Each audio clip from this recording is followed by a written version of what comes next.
Hello everyone. So we are continuing with our phase 5 chapter matrix. This is exercise 2. We have taken questions from exercise 2. So this is question number 2.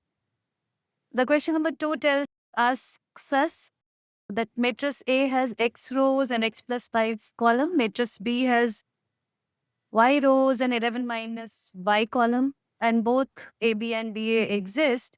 Then we have to basically comment on x and y. So again, simply all such question A, B, x rows into x plus 5 column.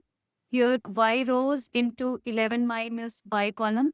So if A into B has to exist, that means number of column of the first has to be equal to number of rows of the second. If BA has to exist, that means these two have to be equal.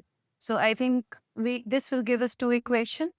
That is x plus 5 should be equal to y and x must be equal to 11 minus y.